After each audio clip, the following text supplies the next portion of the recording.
I'm Lexie Beauchamp. And I'm Emma Howard. Welcome to OTVX's Holiday Special. Today we'll be discussing everything from inexpensive tasty treats to creative crafts that you can prepare at home. Stay tuned for choir announcements and upcoming holiday events. Your household won't be the only one taking a trip down memory lane this holiday season. Henry Adams scoped the halls of OC to find OCHS alumni who came back to be the faculty that we all know and love. It's crazy to think that some of the teachers you see in these hallways were students just like you in the same building. In this story of OTVX, I got the chance to interview some of the 20 teachers that returned to their high school hallways about their experience in between these walls and the changes that have occurred. But it's been fun being back. I've had a lot of siblings of my friends and a lot of, nephews and nieces of my friends that I went to school with, so it's fun knowing people and being back here. OC has changed in appearance and in behavior. According to some teachers, the building is not as old as you might think.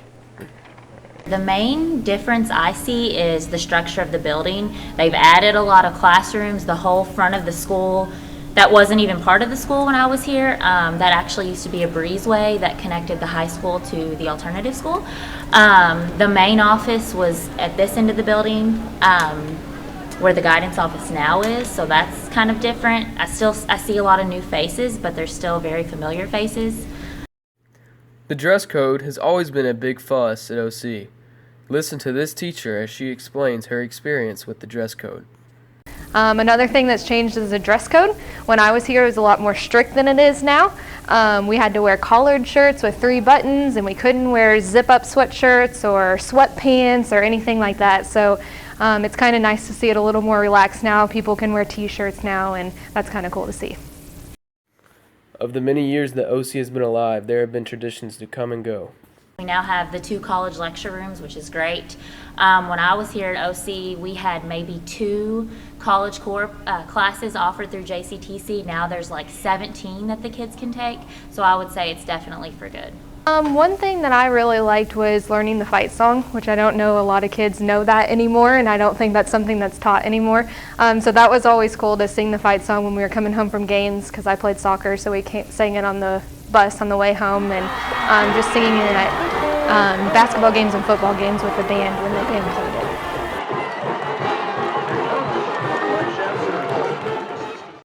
There are other ways that OC has changed. According to Miss Williams, a graduate of 1985, her graduating class did more activities together as a whole, therefore causing their class to become closer to one another and draw closer together. Next time you're walking through these hallways, take the time and look at one of these pictures, because you might catch a familiar face. Henry Adams, OTVX. For a cute, quick, and tasty holiday treat, we're going to make some soda bottle reindeer. And all you need is a bottle of soda, some brown pipe cleaner, googly eyes, and puff balls. To start out, you're going to take 2 googly eyes and a stick of glue and apply the glue to the back of the eye.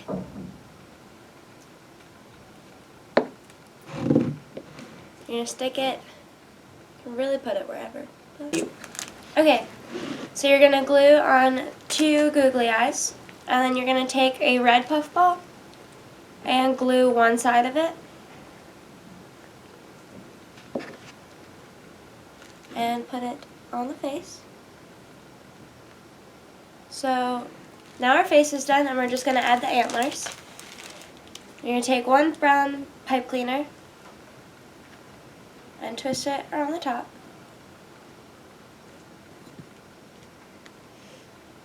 And repeat the process about 3 times so that you can get nicer looking antlers. Speaking of OC holiday tunes, I heard the Nutcracker is back in town and amazing as always. The story follows a young girl's favorite Christmas toy, the Nutcracker, as he comes to life and battles the evil Mouse King in a magical kingdom populated by dolls. Wow, that sounds fantastic. Make sure you keep an eye out for fellow OC students. Tickets are $20 at the Palace Theater. The Nutcracker in a Nutshell is performed at the Palace Theater.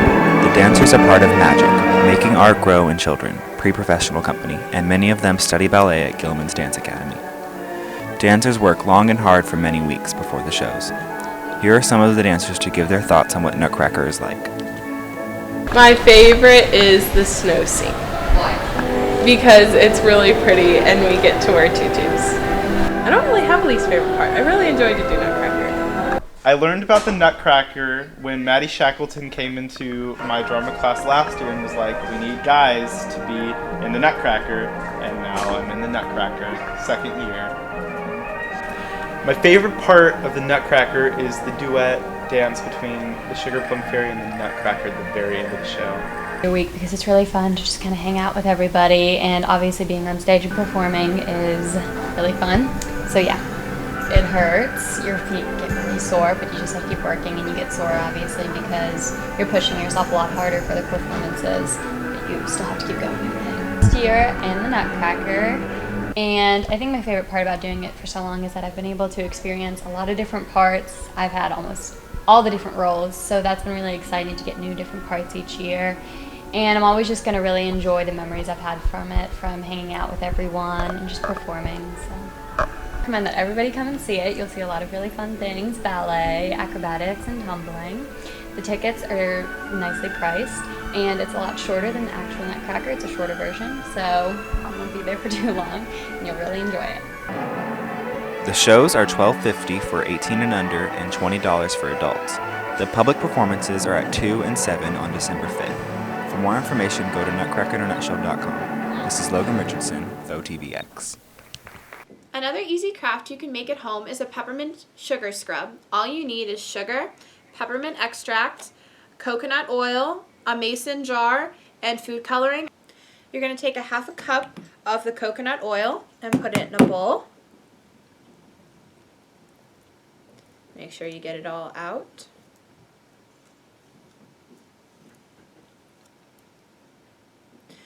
Alright, and then you're going to put that in the microwave for 15 to 25 seconds or until it's softened. You're going to take 2 cups of sugar and add it to the bowl. Trying to make as little mess as possible. Boom. Alright, and then you're going to add 2 tablespoons of the peppermint extract. If I can get it open. There we go.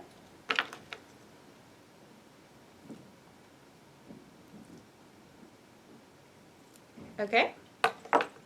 And then you're going to add 2 drops of green food dye and a drop of blue.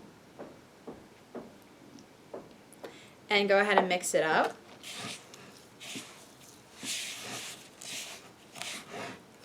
Alright, and you mix it till you get it about to this consistency. And then what you're going to do is you're going to take what you've created. You're going to take your mason jar. I went ahead and put a decorative ribbon around mine, but you don't have to. And you unscrew it. And you take a spoon. You have to make sure you put it in an airtight container. It doesn't have to be a mason jar, but I figured that's just what's easiest. And you put it all in there and not make a mess. And you keep doing that until it's all the way full and really tight in there. And you will end up with a container that looks like this. And what you do is you rub it on your skin and it makes your skin really soft, and in this case, smell like peppermint. While making family crafts with friends and family is fun and festive, we all know that the real holiday joy lies in the sweet treats we prepare in our kitchens. Katelyn Gratton gives us the recipes you need to decorate your family table.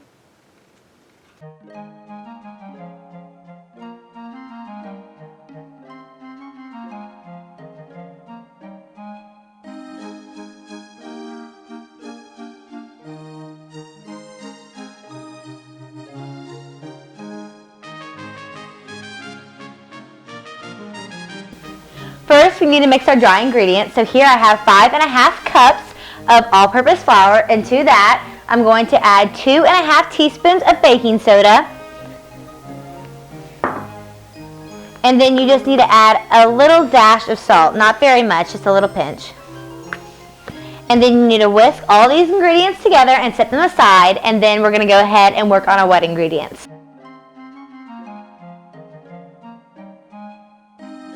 Okay, Okay, so now it's time to mix all of our wet ingredients together. So here I have 1 cup of butter, which is 2 sticks. And the secret ingredient to these cookies is actually sour cream, which sounds a little bit crazy and weird. So I have 1 cup of sour cream, and I'm going to add that into our 1 cup of butter. After that's all added, I'm going to add 2 cups of just regular granulated sugar into the mixture. Then you need to crack 2 eggs and add them in.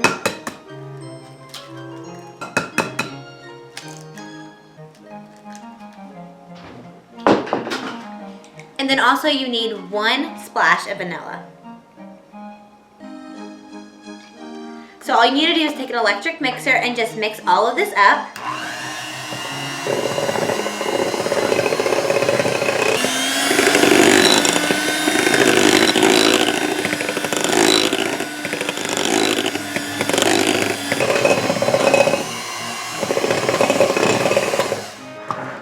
Once you have your wet mixture completely done and all mixed together, then it's time to start adding your wet ingredients into your dry ingredients. Once you have your dough all combined and done, you need to set it in the fridge for at least 30 minutes. I suggest setting it in there for as long as you possibly can. The longer that you keep your dough in the fridge, the better it's going to be in the long run. Your cookies are going to rise more, and they're just going to be overall better cookies the longer you leave it in the fridge. I suggest leaving it in the fridge for overnight or up to 4 hours. But if not, that's fine. 30 minutes will do, and they'll still be great. So I'm going to go ahead and take this out of the bowl and wrap it up in either some Reynolds wrap or some parchment paper, whatever you have. Just wrap it up into a ball and set it into the fridge.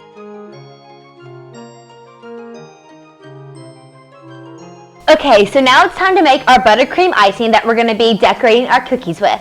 So here I have 1 stick of softened butter, and I'm going to mix that with an electric mixer. I use salted butter in all my recipes. That way you don't have to add salt to any of them, but if you prefer unsalted, you could use that.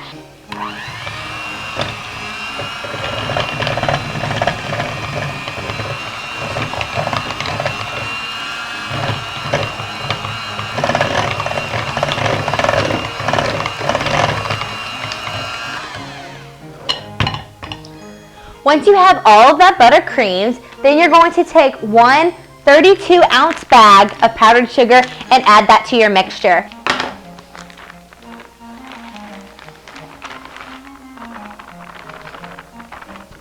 Before you mix all that together, you need to add a couple splashes of milk. I don't ever particularly measure my milk. I just keep on adding it till I get the desired thickness that I want for my icing.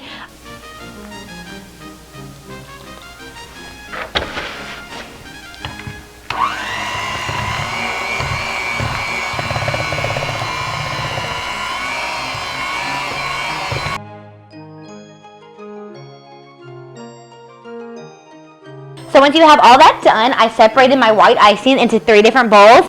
And here I have green icing, red icing, and baby blue icing. And then I have my white.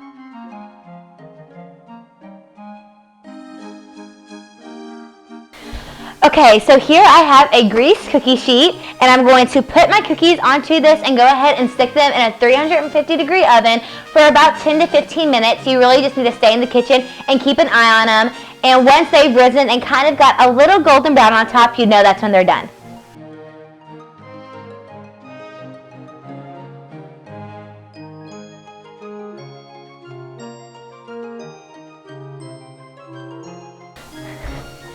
My cookies are now out of the oven and cooled, so now what I'm going to do is I'm going to take my icing and decorate my cookies.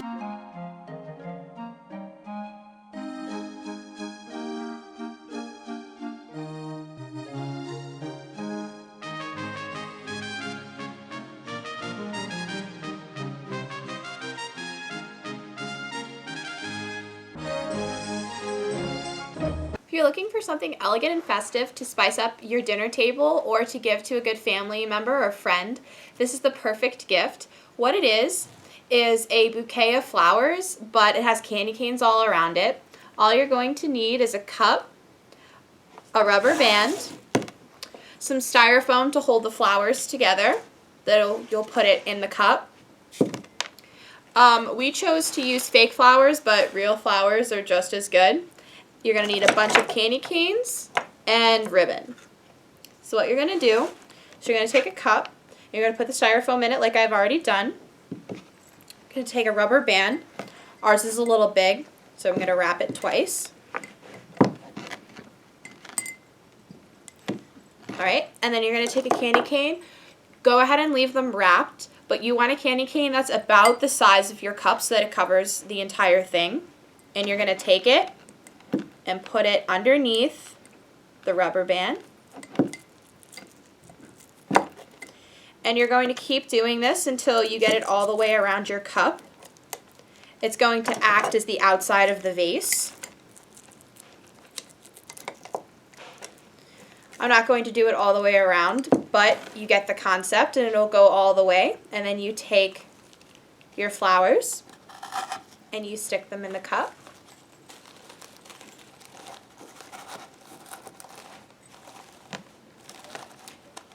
And as you keep doing this all the way around, eventually you will end up with a bouquet that looks like this. What you're going to want to do is you're going to want to take your ribbon and cut it to the size of your vase. And you're going to put it all the way around to cover the rubber band. And there you have it. And this is a wonderful gift for someone you really care about, or if you want to get all your old Christmas decorations off the table and put this instead. It's a really sweet treat for people because you can easily just take them out and unwrap them. Don't forget to get your tickets to the upcoming Winter Choir Concert on December 17th at 7 o'clock to hear some joyous holiday tunes. Tickets are $5. With the holidays fast approaching, the choirs at our school are hard at work. Every year, they have a winter concert and perform seasonal music. I spoke with Justin Stow and Emily Urban about the upcoming concerts, and here's what they had to say. I'm looking forward to singing 12 Days of Christmas with the Acapellas. It's a parody of all these Christmas carols put together, and it's just a whole bunch of fun. I'm very, very excited for it. I spoke with Emily Urban about what choir she's in and the song she's most looking forward to. This is what she had to say.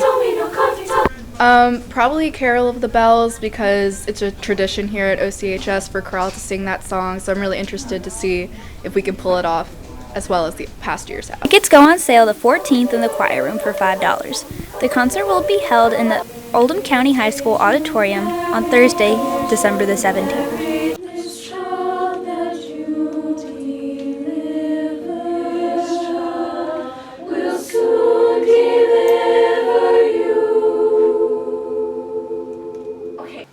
I'm Lexie Beauchamp. And I'm Emma Howard. And from all of us here at OTBX, we'd like to wish you a jolly and safe holiday season.